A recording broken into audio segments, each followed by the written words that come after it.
Double OT thriller in the Garden, down to the wire finish in Charlotte. And hey, did we overhype the Bulls a little bit? All that and more coming up right here on an action-packed night in the NBA right here at Locked On NBA.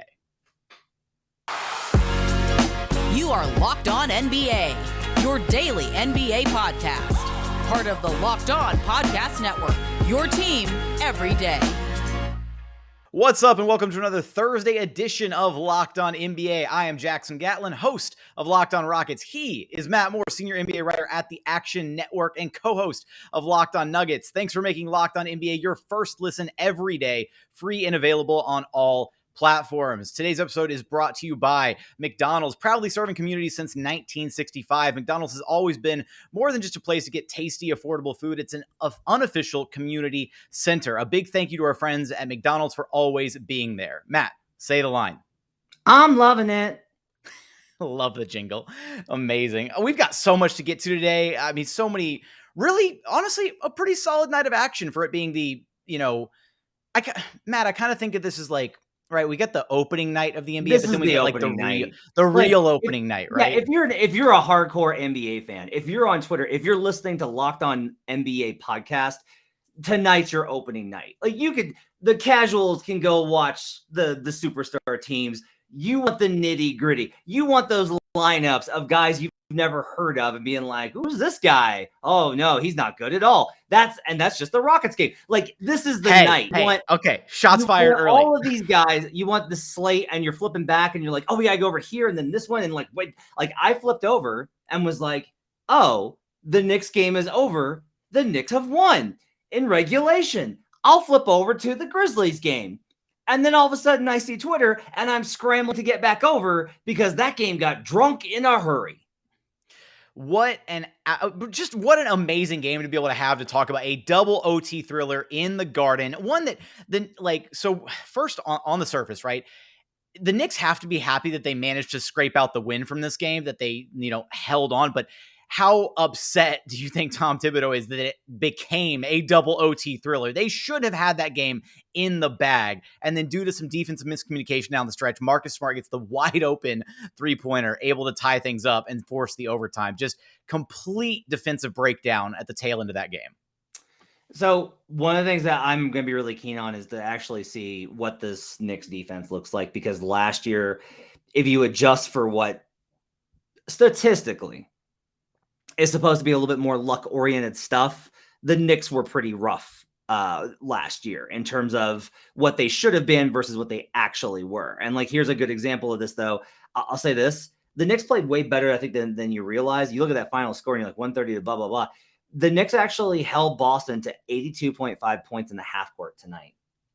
Jackson, that's actually really stellar. They just completely lost their freaking minds at the end. And then Marcus Smart, who, by the way, was a train wreck in this game. Like, I hated the flow of how Marcus Smart played. He was making turnovers, didn't shoot well. It was a disaster, but he winds up hitting that shot, being the hero, gives them a chance. Neither team can get separation in overtime.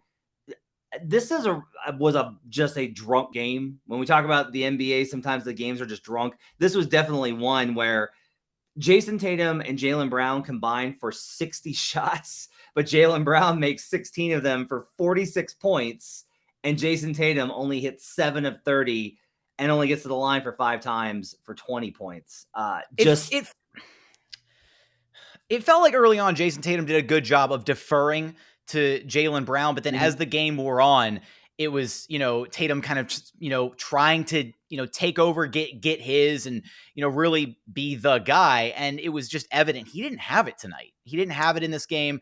And thankfully, worth noting, Jaylen Brown just got back from being in COVID protocols. Yeah. Only squeezed in one practice before this game, was sidelined for 10 days due to COVID, NBA, COVID health and safety protocols, and then comes back in and drops 46 points on insane efficiency in the season opener.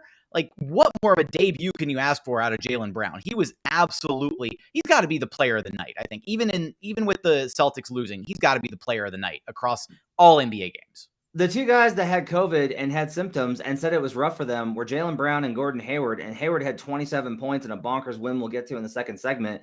and Brown goes for 46. Brown was having a most improved player worthy season last year, and then he got hurt, and it was a weird year last season. Like, this is a really promising start, honestly, because I think if you're a Celtics fan, this is a frustrating loss for sure. It's a division game. You never want to lose those. It's the Knicks. That's annoying. Tatum didn't shoot well. You still went to double OT. You had your chances. Tatum didn't shoot well. Nobody else on the team really, I thought, played all that great except for, I think Grant Williams, I thought had a really good game. Even though he was -5, I thought he played really well, not just because he was hitting threes. The effort was there. There was some good stuff that he showed. Dennis Schroeder was -16. Schroeder had an abysmal game off the bench. Not great. Marcus Smart had 6 assists to 4 turnovers. Nobody else played well on this team except Jaylen Brown, and you almost got to win anyway. Tatum's going to be better. The only thing I would say with Tatum is the 5 free throws. That's another. I thought this was going to be better for him. Like that, if he's going to make the leap into MVP conversation, he can't be having 5 free throws. He's got to be getting at least to the line like 7 times, 8 times a night, because he's so big and so physical. It's baffling that he'll settle. He was 2 of 15 from 3. That's not going to hold. He'll shoot better in the future. He and Devin Booker actually had kind of similar nights when you kind of look at it. But ultimately, I think this is not a the Celtics should not be shook off of this loss. No, it's kind of a cliche. This is like a bad win for the Knicks and a good loss for the Celtics, right? I'll disagree on the Knicks just because here's why. If you're looking at the Knicks, you had this game in hand. You just had to not play like you were on mescaline in the last 90 seconds and you would have been fine, and they just couldn't do that. But look, RJ Barrett has 19 points on 6 of 11 plus 8. Julius Randle goes for 35 on 12 of 27, 9 assists for Randle plus 10. Kemba didn't play well. That's okay. 10, 8, and 3, 3 of 8 from the field, because you got 32 points from Evan Fournier, 13 of 25, and a plus 11. The starters killed it. You had bench issues, but you got good minutes from Obi Toppin, who wound up playing 28 minutes, 6 of 9 from the field. Nice. 14 points and 5 boards. Toppin, I thought, with the alley-oops and his physicality, he was a real boost to them. This was a game, honestly, that based off of projections, the Celtics should have won. And the Knicks they showed right off the bat, Julius Randle does not look like last year was a fluke. And it's the first game, but this is what you want to see. You want to see that Julius Randle can be an all-star again, because he's going to need to be a foundational player for you. You paid Evan Fournier all this money. Came up big for you.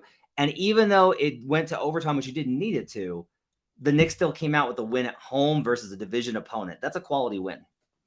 Okay, I guess I just had more concerns with how things devolved and then forced the double overtimes for the Knicks, but I'll give it to you. And maybe I was being a little bit too harsh with calling it a bad win. You're right. It is a good pickup win for the Knicks on their opening night against a divisional opponent. And again, the Celtics, you look at everything that they did down the line.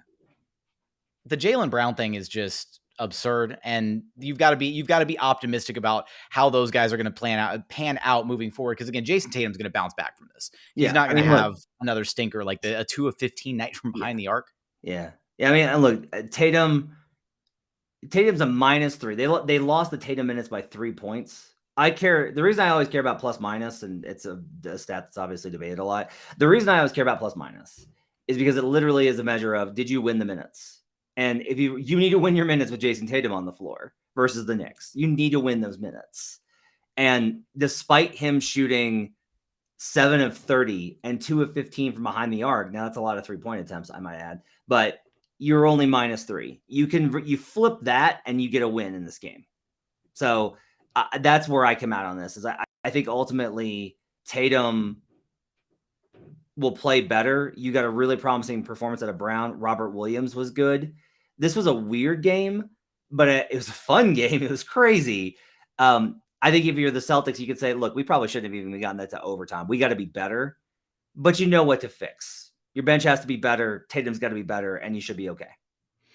I wonder, Kemba Walker, expecting a bounce back from him, or because he was kind of a question mark, right? He had a bit of a rough night, and then down the line, going with the safety net of Derrick Rose for Tom Thibodeau, Derrick Rose with the go-ahead bucket down the end to seal the game. What does that dynamic look like moving forward for the Knicks? Is Kemba Walker going to be the guy, or at some point do we see that dynamic shift for the New York Knicks? I mean, I think you give Kemba some time to settle in. One important thing here, Kemba played 35 minutes, only had 8 shots, and you're like, why wasn't he shooting more? Like, if Randall and Fournier are playing like that, don't you want Kemba Walker taking a step back? Like, don't you want him, letting the rest of this team go? And RJ Barrett continues to really impress me. I thought he played really well tonight, especially on the defensive end. It's worth noting, though, that Fournier didn't start to really explode from like behind the arc until the OT, right? So it's like he had what, four of his triples in the double OTs, 5 of them? No, 4 of them. So, he did have a solid night by the end of the extra 10 minutes of regulation play. But up until that point, maybe the shot distribution could have been a little bit more even to get Kemba more so in the flow of things. I mean, I think that's a question, right? I just don't think that you're in a mode where Kemba's going to have to, like, if Randall's going to play like this, you honestly don't need Kemba Walker to be 2017 Kemba Walker. Like, he could have an off night. If you get good minutes from him, great. But I actually think going to Rose was probably a pretty good move. Rose didn't shoot well Rose shot worse from the field than Walker did, but Rose has more chemistry and has been with the team more. Kemba will settle in, and I think he'll have more good nights than bad ultimately. Maybe I'm wrong. Maybe the injuries are just, he's never going to be the same guy. But first game, lots of really good players had weird nights tonight in the first night in the NBA. Yeah, and we're going to get to 2 more of those games here in just a moment. We've got Pacers-Hornets as well as Nuggets-Suns coming up around the break in just a moment after a quick message from our friends over at McDonald's, because this episode of Locked On NBA is brought to you by McDonald's, proudly serving communities since 1965. McDonald's has always been more than just a place to get tasty, affordable food. It's a place where friends and family can come to reconnect. Look, I remember the McDonald's down the street growing up. I would go there all the time with my dad right after school. We'd pick up, fresh pack of, 10 pack of nuggets and whatnot, go home, eat them. I mean, who doesn't have fond memories of picking up food from McDonald's? The McChickens now, even I can't drive past McDonald's without immediately craving a spicy McChicken sandwich. I don't know about you, Matt. What's your favorite thing on a McDonald's menu? I want them to bring back the spicy chicken nuggets immediately. Those were incredible, and I need them in my life very much, very badly. I had a friend of mine in high school. We used to skip out of journalism class and go get double quarter pounders with cheese, no onions. And while I am 40 and cannot responsibly eat those anymore, every now and again when my kids are starving and are crying out for McDonald's, I'll grab one and text my buddy, and it's still like this connection for that. Like that holds a very special place in my heart because of it.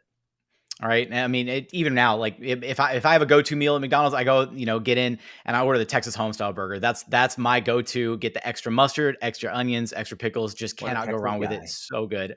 Hey, I'm a Texas guy, right? I got to rep I got to stay strong with the brand, right, Matt? So head over to your local McDonald's to refuel and reconnect. Did somebody say Locked On NBA watch party? I'm loving it. And continuing on here at Locked On NBA Thursday, he is Matt Moore. I am Jackson Gatlin. We got 2 more really good games to talk about here in this segment. We'll start with Charlotte Hornets and Indiana Pacers, a game that had some sizable leads and then came down to the wire at the tail end. A really impressive performance from LaMelo Ball, who dropped in 31, damn near a triple-double in this game. Really just completely on fire from behind the arc. And then on the other side of things for the Pacers, Chris Duarte had a really phenomenal game. We had Domantas Sabonis have a really stellar night. Just a really all-around solid game. And overall, I'm more impressed with the Hornets scraping out the win in this one, especially because they clawed their way back from being down so big in the first half. I am not. Really? So I will just tell you, I am more disappointed in the Pacers. This is an atrocious loss. This is a horrible loss. It's not the loss, right? The Hornets are a mid-tier team. They'll probably hang around. They're projected in the 30s. Like, home opener is always tough to go on the road and get a win on the home opener, on another team's home opener. I get it. The Pacers are down TJ Warren. They've had Karis LeVert out, right? Those are 2 key players, like starters that are not playing. I get it. You had a 23-point lead. Take care of business. Good God, Indiana. Coffee's for closers. Like, what are you doing? Their win probability was 90% in the third quarter, up 23. And then they come back, and late in the game, they have the lead again. Like, it's 120-118 with 116 to go. There's 78% to win at that point. Like, take care of business. It was really disappointing to see this Pacers team in the first half was moving the ball. They were attacking. They were doing everything that you should do versus the Charlotte team. And all you had to do was generate some level of offense in the last 9 minutes of the third quarter, and you're coasting to your first win. But you let them get the crowd back into it. You let LaMelo Ball go absolutely berserk. Your defense broke down. Your offense got sloppy. You were taking turnovers and bad shots. To me, this is of all the openers, this is one of the worst ones of the night. And not just because I bet the Pacers money line, my friend, but because in general, this line actually, it was the Pacers were dogs and then it flipped and the Pacers were favorites. And the reason I bring this up from a non-betting perspective is the Pacers should be better than this. Like, they have a really good roster. They've got Malcolm Brogdon and Miles Turner and Domantas Sabonis, who was a monster tonight. And you wind up getting waxed by a team that's got Hayward that happened to have one of his good nights because he's healthy for now. LaMelo was spectacular. Like, this is part of the thing, though. I'll say this. If LaMelo makes this, if this is the LaMelo we're getting, then you have to re-examine the expectations for Charlotte. Because if he's at this level, then he's taking over games and deciding them almost all on his own. Like, they did not get a lot from anybody else in this game. Like, yeah, I don't know if I'm ready to buy that version of LaMelo quite just yet. I mean, that 24-0 run in the third, which again was a stark contrast to how the Pacers played in the first half and how they defended, and it was abysmal for them in that third quarter. But the fact that Ball put up 12, half of those points himself, his own personal 12-0 run in that 24-0 run span. I don't know if we can reasonably expect that on a nightly basis from him just yet, but I still think it was impressive by the Hornets. It was a breakdown from the Pacers, but you got to give the Hornets their flowers for not hanging their heads down 20 at home. Right. They powered through, and then they came up with the win at the tail end. I thought they had it locked when Malcolm Brogdon hit the go-ahead three at the tail end, and then he came back down, had a really strong defensive possession, stripped. I'm not sure which player it was for the Hornets that was driving to the basket, had a really strong defensive possession, stripped the ball. And I was sitting there, and that was when I was thinking, okay, Pacers are going to pull this out. It got dicey there for a second, but they're going to pull it out. And then one thing leads to another, and you're talking about a Hornets win instead of a Pacers win on the road. They forced a miss, and Chris Duarte's got the ball. He's got the ball in his hands, and Duarte can't hold on, get stripped, and that leads to the bucket that goes ahead. It was I'll say this though. I understand what you're saying in terms of that was impressive and coming back. Impressive is not going down 23, right? Your win probability when you go down 23 points at home in the third quarter is pretty low. So there's just a lot of variance in the NBA in the regular season. And this is one that I'm definitely willing to chalk up as this was a weirdo result. I think you have to upgrade the Hornets a little bit, right? Because of Ball's performance specifically. And I think you got to downgrade the Pacers a little bit just because they had no composure once things started to go sideways. The level to which they absolutely melted down was distressing. Do you think that's something that you're expecting Carlisle to kind of fix and work on a little bit over time? Because he's still new, right? He's still kind of getting these guys indoctrinated in what he's all about. I mean, is that a reasonable expectation, or do you think they're not young, Jackson? This is Brogdon's been in the league 5-6 years, and all these guys are experienced. These guys have been to the playoffs. They know better than this. This is just. Even Chris Duarte is a veteran rookie, so I guess right. It's a good point. Yeah, so I just think it's. I don't think Carlisle's going to fix it. If anything, I think it's going to cause more tension, right? Because Carlisle's going to be what are you doing? He's going to lose his. He has to lose his mind after that game. So we'll see how the dynamic plays out. I think I want to give them a break just because of TJ Warren and Karis LeVert, but I think the Pacers lost a game that they should have won several times. And for where they're at in terms of the standings in the East and playoff positioning, these type of games could wind up swinging. This could be the difference between the 4 seed and the 7. This could be the difference in the play-in for them. This is where I always talk about, these games count too. And there's this idea that, it's the first game and it's early. These games count too. This is an Eastern Conference opponent. The Hornets have intentions of making the playoffs. What if you're battling them for positioning and they've got the tiebreaker over you because of this weirdo game? So I have a lot of I have nothing but angst, I think, for the Pacers for how this one came out. All right, that brings us to our next game here in this segment. We got the Denver Nuggets on top of the Phoenix Suns 110-98. The Denver Nuggets, a team that I'm very bullish on because look, the Houston Rockets are going to be in the cellar of the Western Conference, so I have to find a team to like kind of maybe not cheer for, but just kind of keep an eye on and be like, you know what, this is the team that I want to see do well. I really like what the Nuggets got going on, and this was an impressive win over the Phoenix Suns.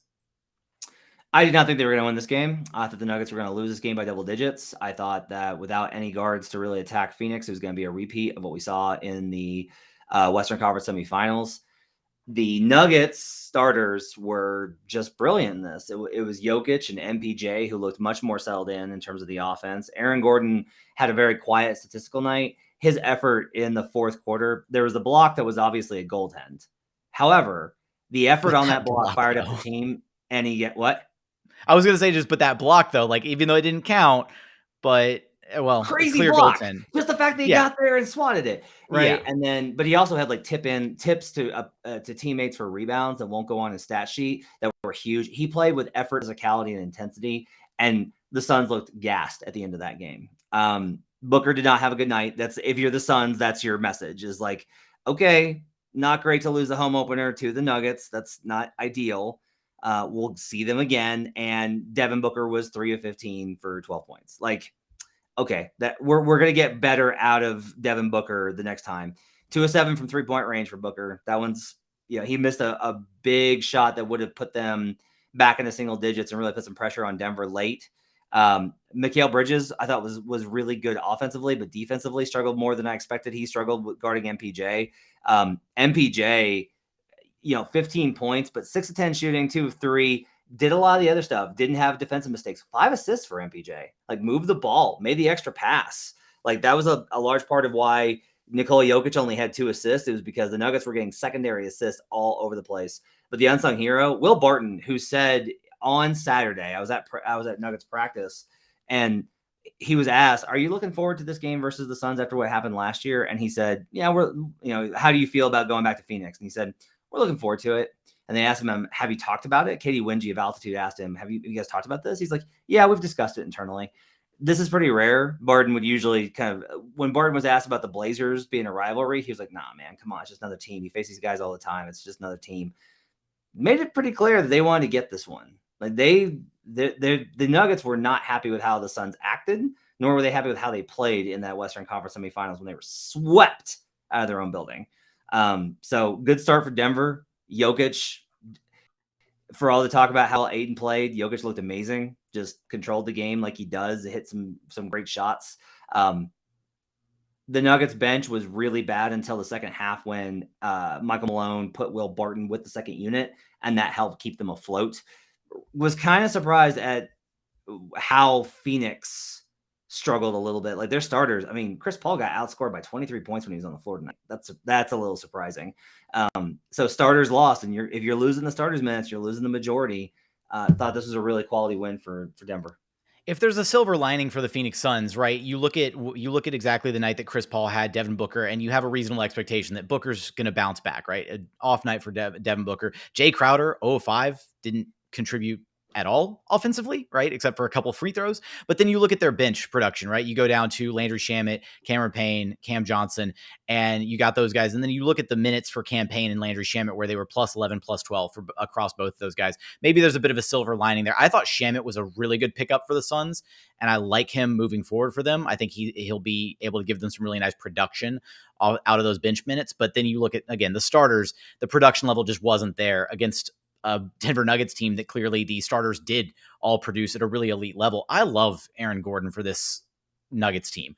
I think that he is finally in a position away from where he was at the Orlando. I mean, I love the pickup when it happened, and now he gets to do, have a starting full season with the Nuggets, clean, training camp, all that stuff. But he gets to finally slot in and just excel at what he's great at, right? He doesn't have to be a number one or number two option. He can just slot in. He can play really impressive defense. He can hustle. He can make the little plays. He can be a solid rebounder, and he's a great cutter, right? And so then you have Nikola Jokic feeding Aaron Gordon as an elite cutter, a freak athlete who can get to the rim very easily, and magical things happen when you've got that combination of players. Phoenix was tired. They admitted to being tired. Jackson, do you think this has to do with the short turnaround time from the finals to now based off of the adjusted COVID schedule? Like, do you think that has something to do with it? I think it absolutely has. When you look at how quickly some of the the two teams that just finished their finals race, and we had the same thing happen this past season, right? We still haven't had a normal NBA offseason. We still haven't had a true like extended offseason where players get their the appropriate amount of rest and everything. But the flip side of that is, okay, maybe it's just an excuse. Maybe it's, oh, we're tired, whatever. I think at the end of the day, the Suns are still going to be a great team, but they just didn't have the juice in this one. It's easy. Maybe it is COVID. I mean, yeah, it's easy to just be like, they were tired. They won't be as tired next time. Teams, don't always have the energy necessary. The Nuggets definitely did. They had extra motivation. That's fine. It'll be something to watch, though, I think, to see how Phoenix does, because the ball stopped. They talked about that. Some disengagement tonight. And then on top of it, not to go narrative street, but you got the DeAndre Ayton thing hanging over everything. Like, it's weird. It's not the vibes that I think you want if you're Phoenix trying to defend the Western Conference title, because, like, look, we can talk about the short offseason. Bucks looked pretty, they're shorthanded and they still look like monsters on Tuesday night. So I'm going to be really interested to see how the next couple of games go for Phoenix as well as Denver, honestly. I do hope for the Suns that the Ayton situation isn't like this looming cloud over the organization for this season. I mean, if he, goes out and shows out and proves that he's worth the money, then, all good for him. Maybe that is added motivation for him to go out, but maybe it goes the other way, right? Maybe he, I don't want to say regresses, but is frustrated by the situation. So, maybe they don't get the best version of him on the floor because of that whole situation going on with the, situation regarding his contract extension. So we'll see. Yeah, for sure. When we come back, it's our patented segment. It's NBA Stock Watch time. I'm going to try and sell Jackson on some propositions, some takes on the NBA, and see if I can get him to buy, sell, short, or hold on various takeaways, overreactions from NBA full slate game night 1. We'll do that when we come back on Locked On NBA. First, a message from our friends over at Calm, because do you want to know how LeBron James, King James himself, makes him so special, right? Sleep. That's right. Sleep is his superpower. Calm is the #1 app for sleep and meditation and has teamed up with LeBron James to help you activate the power of sleep. LeBron and Calm know that your mind is like any other muscle in your body, but you don't have to be a world champion to learn how to train it. Calm can help you train your brain so you sleep better, reduce your stress, and perform at your best, just like King James. For LeBron, sleep is a critical part of his mental fitness routine.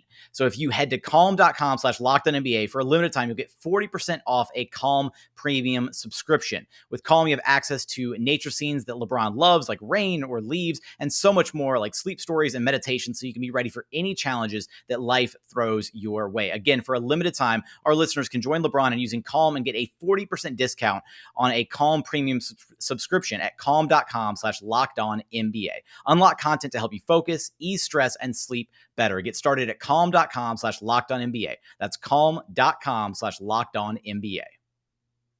For a few weeks now, we've been talking about Sweat Block, these wipes that stop sweat for 7 days, and people have been listening. And we've got some friends of Locked On who have tried Sweat Block and love it. Like, straight out of Hollywood, we've actually got a producer who was working on the set of a Marvel movie that maybe you heard of it. She was working 18-hour days for weeks in the Atlanta heat. Oh, the humidity. She heard about Sweat Block, started trying it, and loves it. No more sweaty production days. She even reports that one of the A-list actors uses it. And it's a good thing, because you don't want him getting angry about his sweat condition, because you wouldn't like him when he's angry. But she uses it to stay dry, and he uses it to stay dry on the red carpet. It's guaranteed for 7 days per use. Doctor created, doctor recommended, dry shirt guarantee. It's not just for armpits, my friend. Chest, back, feet, hands. Use it anywhere. And I mean anywhere. Ew, that sweats. If you or someone you care about is dealing with excessive sweat, you got to check out Sweat Block. Get it today for 20% off at sweatblock.com with promo code LOCKEDON, or at Amazon and CVS. We'll be right back on Locked On NBA. Welcome back to Locked On NBA. Jackson Gatlin and Matt Moore coming at you. Thanks for making Locked On NBA your first listen each and every day. We appreciate it. We're free and available on all platforms. Now make your second listen Locked On Fantasy Basketball. Josh Lloyd hosts the #1 daily fantasy basketball show on the planet. It's free and available on all platforms. It's time for our weekly segment, NBA Stock Watch. All right, so each week we present a number of takes, and the idea is buy, sell, hold, or short. I'm going to try and get Jackson to bite on some of these. I think I can sell him on some of these and get him to be a buyer, but we'll see at the end of it which way he chooses to go. Jackson, you ready? I am absolutely not prepared whatsoever, so let's get to it. All right, let's do it. The Blazers loss tonight to the Sacramento Kings was the least damaging loss by a home team tonight. Here's the case, okay? You look at this number and you watch this game and you're like, same old Blazers, can't get stops. Defense isn't fixed. Wasn't just the coach, turns out. Neil O'Shea, I'm looking at you. Can't be blaming Terry Stotts for everything. I started digging actually into the numbers on this. Here's what happened in this game. The Blazers played stupid, didn't get back in transition. You allowed a fast team to run, and they got a bunch of points because they're really good in transition. The Blazers' problem has been half-court defense. And tonight, the Kings actually had a 96.9 offensive rating in the half court. The half court was actually okay, but they gave up 20 fast break points. They were plus 8.5 in transition points, and they were averaging 181.8 transition points per 100 possessions. Nuts! Not ideal, not per 100 transition possessions. Not ideal when you're getting that kind of scoring. You can allow 1.5. It's going to be higher for transition. There's a lot of runouts. You can't allow 1.8. That's absolutely atrocious. But it was more bad luck than anything. And at the end, in another drunk game of the night, we had a lot of great drunk NBA tonight. The Blazers still had a chance to steal that game in the end before the Kangs managed to hang on. The Kangs are probably not. They won. They won. You don't get to call them the Kangs, okay? They won. Okay, the Kings. That's fair. That's fair. They were Kangsing and then they won, so they're the Kings. But I'll say this, the Kings, they've got talent. They do have star players. They do have they have a star player. They do have some things going for them. They're not a bottom feeder like some teams that we'll talk about in a second. So I think that I don't think this loss was as bad as it looked on the surface. I will buy that it's not as bad as it looks on the surface, but I still have extreme concerns about the backcourt of Damian Lillard and CJ McCollum just defensively, from a defensive perspective. And even though you trotted out the half-court defensive number in this one, I still think from the perspective of keeping up with different guys in transition, right? The number of times that, and also how things get actually categorized versus, transition and half court possessions and stuff in the NBA, I feel like can be a little ambiguous at times, because there were definitely some possessions in this game that I saw Harrison Barnes get loose for Harrison Barnes had himself a night from beyond the arc and, didn't hit anything in the first half and then just absolutely torched everything in front of him in the second half. 8 of 11 shooting on the way to 36 points in this one. But there were so many defensive breakdowns by the Blazers where he just gets wide open. And it's inexcusable at that point, right? And I feel like some of those may have been categorized as transition opportunities or fast break points, what have you, as far as just how the data is collected. But there were definitely opportunities where they could have settled themselves and been in their quote unquote half court defense, and people just weren't picking them up. They weren't matching up man to man. They weren't getting back to their guys in transition. But I have concerns about this team defensively, just at a baseline level, and I don't necessarily think a head coaching change is going to remedy that right away, if at all. The second one, I think those are really good points, actually. I think that the context on those numbers I think is really important, and the points about Barnes, that matches what I saw as well. That's a really good point. Second one, this is a very not sneaky way of me forcing you to talk about the Rockets. The Timberwolves hype was justified, and they are legit. Let's get total hyper overreactionary to one game, Jackson. The Wolves are here. Ow! I was waiting for an ow. I was hoping we were going to get to do an ow in this one. Look, from what I saw against the Timberwolves, The hype, right? Wait, are you which one are you selling me on? The hype is justified. It is justified. Yes. Right. Yeah, I'm buying that without a doubt. I'm buying it. I think that Anthony Edwards, Karl Anthony Towns, and D'Angelo Russell, even though it was against the Rockets, they have a level of chemistry together. And I think the biggest standout though was their defense, and because I'm a firm believer that so much about defense is just about buying in and about effort and communication, right? And that'll show whether you're playing a team like the Rockets, who's going to be a bottom feeder this season, or an elite team, right? That level of defense will show. And they played with so much physicality in this game. Okogie was incredible. Vanderbilt was phenomenal, like completely getting into Rockets players, making them uncomfortable, forcing turnovers, doing so many different things in this game. And then their big three, Cat and Ant, played phenomenal games. And then D'Lo just kind of coasted in this one. He wasn't necessarily, he was facilitating a little bit here and there. And then he had a brief stint in the third quarter where he just could not miss from beyond the arc. So I'm buying into it. I think they've got a nice foundation. And I think this is probably the most talented Minnesota Timberwolves team that they've had in like the last decade, even more so than the team that did scrape by as an 8th seed and ultimately got waxed in the playoffs in the first round back with Jimmy Butler. So, wow. Impressive. Okay. That's a take. You one up me there. I have to ask you, are you concerned about the Rockets? No, I mean, this is a rebuild. The Rockets are at the very start of their rebuilding process. There's concerns. If there's one concern that I do have, it's just that there's not any shooting on the Rockets roster. And that's not even like a rebuilding concern. That's just like they don't have shooters. And so that, as far as just how they're going to look on a nightly basis and how awful their spacing is going to look from time to time, that is concerning. But past that, no, it's going to be a rebuild. They're going to have hiccups. There's going to be growing pains. Jalen Green is still incredibly athletic. Alperen Sengun is the second coming of Nikola Jokic, and everything else in Clutch City, all is well.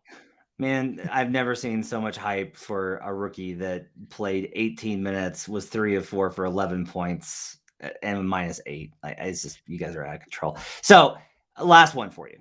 The Chicago Bulls got a win tonight, 94-88 in Detroit. Did be a team on its home opener, but it was the Detroit Pistons without Cade Cunningham. Nobody played well, in my opinion, except for Patrick Williams, Zach LaVine, and Ayo Dosunmu had some moments, and Lonzo Ball had some flashes.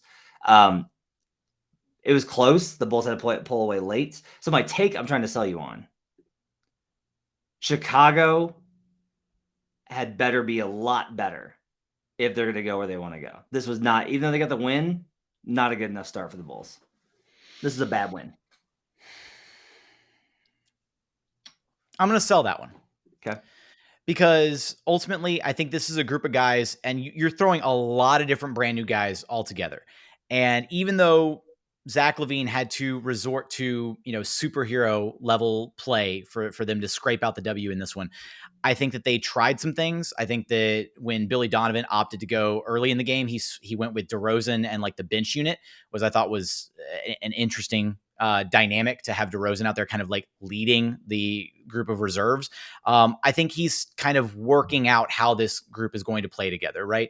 So I agree that they need to play better. I don't think it's a bad loss, though, for the season opener for a lot of the reasons we discussed earlier in this episode, right? There have been a lot of weird games all across the NBA. I thought we saw some flashes from like Lonzo, some really good.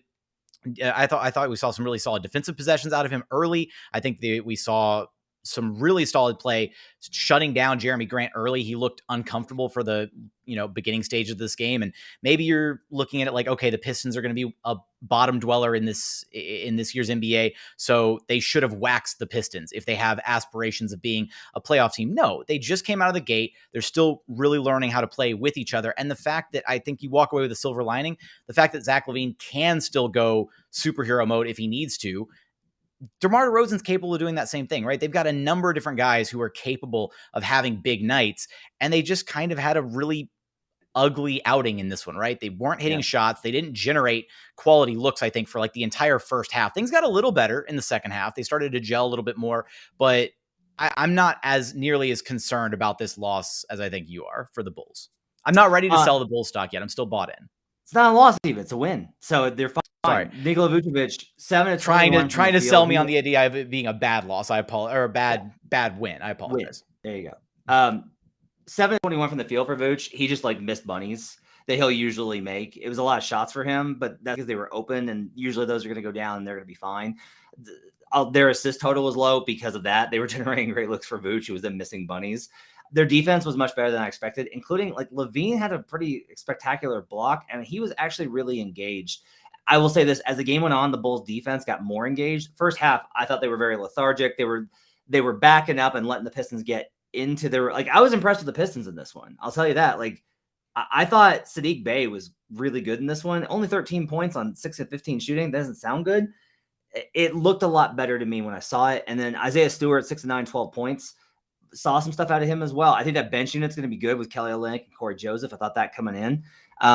We'll see how it looks with Cade, but I was a little encouraged. The Pistons ran out of steam late, but not bad. I think the Bulls just they've got to crank it up and get more of the. I'm hoping that for the home opener, they'll have more energy, because when they're moving the ball, I think they can be pretty special. But yeah, Levine, 34 points was absolute. I thought he was spectacular tonight. Like he took them home in this game. 34 points, 11 to 17, 7 and 4. I will say, and this is something that, I don't want to harp. The guy just dropped 34 points, but I did notice there were a few possessions in that first half that I saw where when the Pistons got Levine and Vooch in the action defensively, like, it didn't look great. So I think that's going to be maybe a potential weak spot that teams are going to look to exploit, is if they can get Vooch and Zach LaVine together in the action, then that might be a sore spot for them, and they might need to figure out ways to kind of cover that up. But past that, I didn't see any, glaring holes in the Bulls defense. All right, so you're buying the Wolves and you're buying Blazer stock at a low. This is a low point. You're buying low, which is great. Yes, and you're selling the Bulls bad win. So you're correct. buying. You're effectively buying Bull stock tonight. Yeah, because I'm not this win, even though it was an ugly win. I think ugly is better. Are you buying or holding? That's a good thing on the Bulls. Are you buying or holding? That's actually a better point. I think I want to hold. I think I'm actually gonna retroactively hold on the Bulls, because didn't play great. Still got the win. Levine did his thing. We'll see how it goes. That sounds fair. Yeah, that's a pretty accurate. I feel like that matches how I feel about that game overall for an opening night game, and for what they actually came away doing. Yeah, the bench production needs to be better. Absolutely. What was the most impressive player you saw tonight? Jaylen Brown. It's still Jaylen Brown. Like, you go through the whole night of games, and it still has to be Jaylen Brown. Although Zach LaVine did put together a masterpiece, like, to salvage this game for the Bulls. So it's got to be those two guys. I have one to top it. Oh, okay. Who are you topping it with? Is it Alperen Sengun? Didn't score 46, but Ja Morant, 37 points, 17 to 29 from the field, 6 boards, 6 assists, and a couple of absolute ridiculous highlight dunks. Got the win versus the Cavaliers. Got the win, which Jaylen Brown did not. So I'm actually going to give most impressive performance tonight, MIP, to Ja Morant. You know what? I've got another sleeper. I'm actually going to go with another sleeper. Even though I'm still giving my, like, the best performance I saw to Jaylen Brown, but Karl-Anthony Towns. He dominated the game, and then he had 30 and 10 to go with 2 assists, 2 steals, 2 blocks in 29 minutes played. Woo! Had he kept going, he could have easily cleared 40. So I'm just going to put that out there. Cat was dominant. Ant was dominant. The T-Wolves are very real. Buy the T-Wolves. Yes, Jackson gave us a woo. All right, let's go. Even though they drummed the hell out of the Rockets, I will drop an woo in here. So Cat was phenomenal. That's going to wrap it up for Locked On NBA. Make sure to download, subscribe, rate, review, do all the things that you need to do to help us out. Tell a friend. Be like, hey, you know what's great? Locked On NBA. Just Thursday. Just kidding. Listen to all the shows. Tomorrow, you get the crew back for another great episode. We got another night of great action on Thursday. We're back, Jackson. I'm very excited. NBA season is back. It's better than ever. It's going to be phenomenal, and we're going to have you covered for all the action and more always here at Locked On NBA. But if you want to follow Matt on Twitter for all his tirades and musings, you can check him out at HP Basketball. You can follow me at JT Gatlin for all the Rockets and NBA musings that I have. But that's going to do it for our episode today. As always, thank you so much for watching. Thank you so much for listening. We look forward to having you back right here at Locked On NBA. You are Locked On NBA, your daily NBA podcast. Part of the Locked On Podcast Network, your team every day.